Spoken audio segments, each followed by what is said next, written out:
All right, ladies and gentlemen, my name is Mr. Benjamin, and I'm the presidential candidate of the fictional Common Sense People's Party.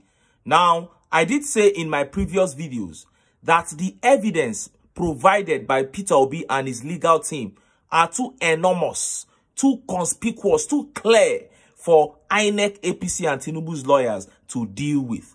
And everything is beginning to play out now. INEC has been caught trying to tamper with evidence.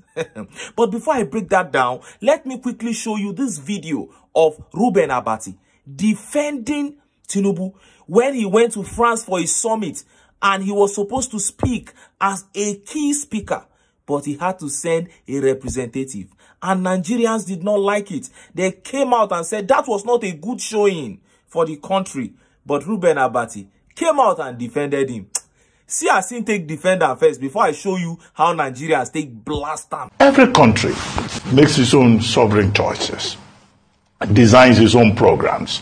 President Tinubu's handlers, for one reason or the other, may have designed their program in that particular manner. I think that will be overstating the matter by comparing statements made by Ichilema, who was able to get a deal with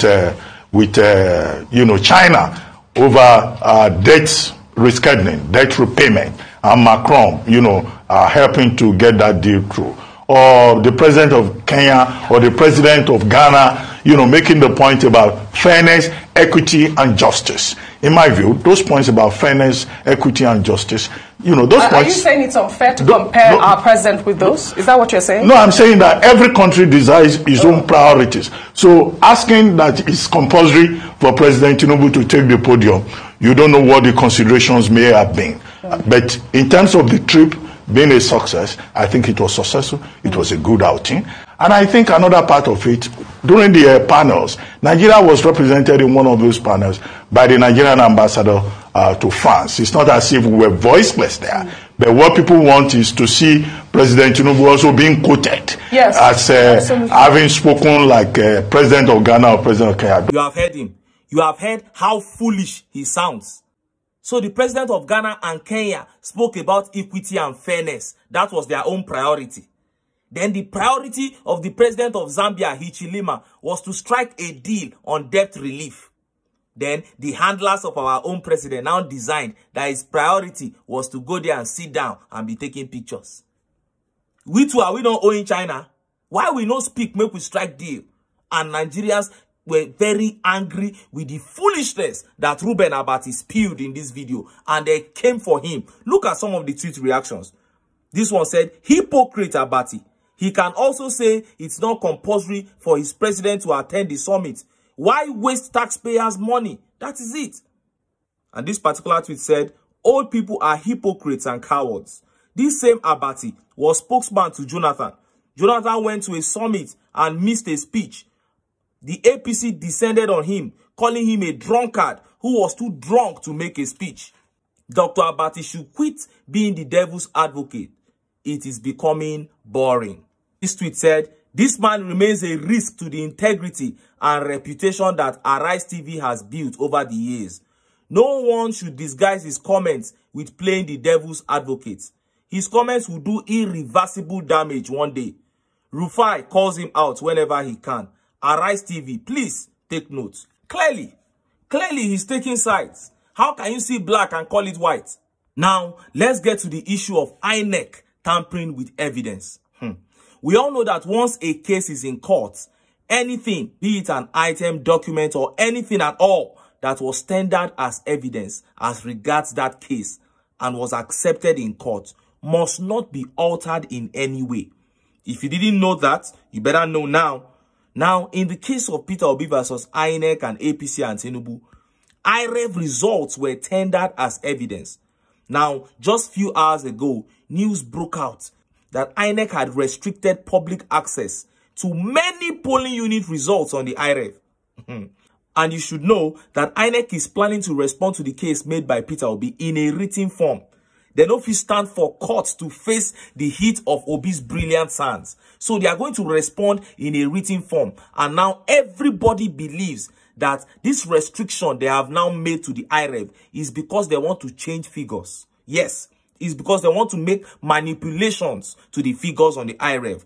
But tampering with evidence in itself is a great crime, whether you touch the figures or not. The fact that you tampered with the IREV is a very great crime before the court. And we have made moves to notify the Labour Party's legal team. This must not be taken lightly at all. INEC is biting more than they can chew. First, they disobey the court orders on the inspection of beavers. When the court asked Labour Party to inspect beavers, they disobeyed the orders.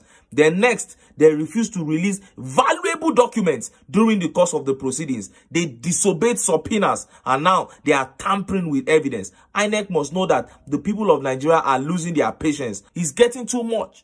Why should they tamper with evidence? And people are saying, especially the results of the FCT, that they have not been able to access those results for a very long time. Why are they restricting access to the results of the FCT? I thought they said that 25% in the FCT is not a legal requirement for somebody to be declared president. Now they are doing all they can to suppress that result. But no go fito. It is now out in the open. Everywhere on social media, that's what everybody's talking about. And we have notified the Labour Party legal team, and this cannot be swept under the carpet. And this happened just a few hours ago, but thousands and thousands of Nigerians are already talking about it. And this tweet said, INEC needs to put an official statement to address why they are tampering with evidence. There is a case in court where documents from IREV were admitted as evidence. So why are they fondling with that website? Why can't people view some polling unit results? You see, this one said, INEC claimed BAT won, but since February 25th, they have been tampering with that portal, thinking we are not monitoring. If he won, why lock access and manipulate? Every time I check IREV, they prevent access in some polling units, especially in Labour Party strong states and FCT. Yakubu is evil and he is behind it. And this one said, hopefully the legal team will do the needful. You know, INEC wants to respond to those evidence by OBI in a written address. So I wonder why they restricted viewing on IREV all of a sudden. Do they want to cook lies in their written address? Of course they want to. And this one said, they probably want to alter it so they can cover their tracks at the tribunal. Hope the LP legal team is keeping tabs. And this tweet said, the audacity to meddle with a website that holds court-admitted evidence is a brazen assault on justice. INEC must be smoked out and exposed until they come out to tell Nigerians why they are meddling with evidence that is already admitted in court. And that is it. Who suddenly made these people this strong that they can do whatever they want to? This is a public office, for God's sake. INEC is a public organization, and look at how they are going about their businesses, disobeying court orders. Anyway, the buck stops with the judiciary. They can do the needful, and all this will end, and we'll have a great society. Because when trouble comes, no be one person will suffer. When the sky falls, it's not one man's business. And that is why Nigerians are appealing. Some are screaming, some are shouting that all eyes on the judiciary. Make una do the needful and let us rescue this country. Before then, make I still enter town. Make I go get some ogbonge political news where una go like. Why? Because now, because of una, now I dey here. So, don't go away.